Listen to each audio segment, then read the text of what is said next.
Assalamualaikum warahmatullahi wabarakatuh. Perkenalkan, nama saya Akila Kania dari Prodi D3 Kebidanan tingkat 1A. Kali ini saya akan membahas tentang sistem endokrin. Sistem endokrin adalah sistem pengatur tubuh yang bekerja melalui pengeluaran hormon. Hormon adalah zat kimia yang diproduksi kelenjar endokrin dan dibawa oleh darah untuk mengatur berbagai fungsi tubuh, seperti pertumbuhan, metabolisme, reproduksi, dan keseimbangan internal. Selanjutnya, kelenjar utama. Kelenjar endokrin utama pada manusia adalah sebagai berikut. Yang pertama, kelenjar pineal. Yang kedua, kelenjar hipofisis. Kemudian yang ketiga, kelenjar tiroid. Keempat, kelenjar timus. 5, adrenal. 6, pankreas. 7, ovarium. Dan yang kedelapan, testis. Selanjutnya, hormon dan fungsinya. Yang pertama, hormon melatonin. Berfungsi mengatur ritme tidur dan aktivitas biologis harian.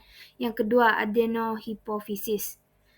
Berfungsi menghasilkan GH, TSH, ACTH, FSH, LH, dan prolaktin.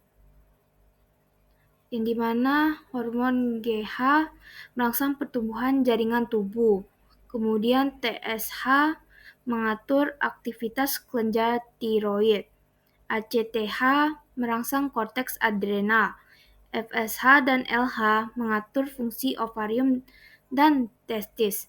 Kemudian prolaktin merangsang produksi ASI. Yang ketiga, neurohipofisis. Berfungsi menyimpan dan melepaskan ADH dan oksitosin. Yang dimana hormon ADH berfungsi mengatur keseimbangan cairan tubuh. Kemudian oksitosin berfungsi menstimulasi kontraksi rahim dan refleks pengeluaran ASI. Selanjutnya yang keempat, hormon thymosin.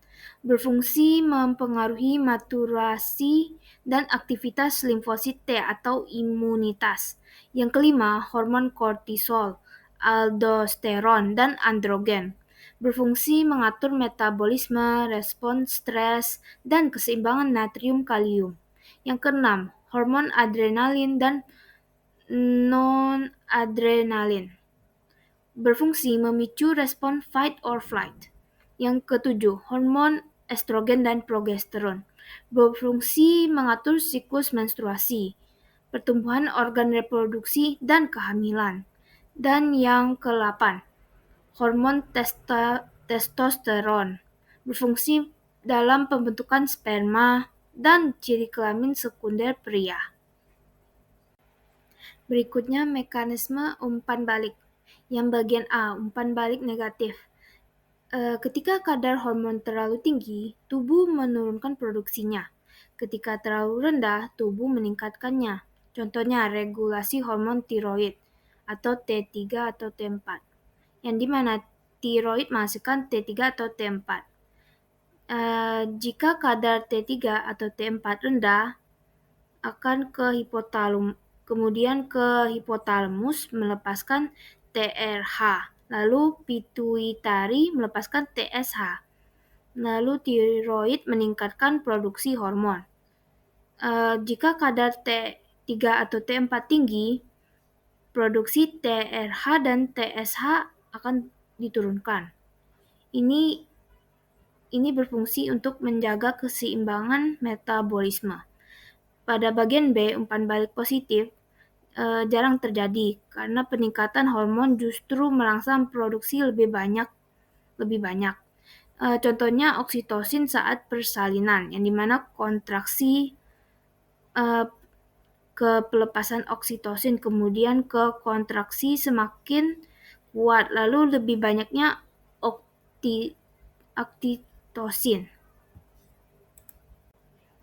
Kemudian kesimpulan. Yang dapat disimpulkan, sistem endokrin adalah sistem pengatur tubuh yang bekerja melalui hormon yang dihasilkan kelenjar-kelenjar utama seperti hipofisis, tiroid, adrenal, pankreas, dan gonad.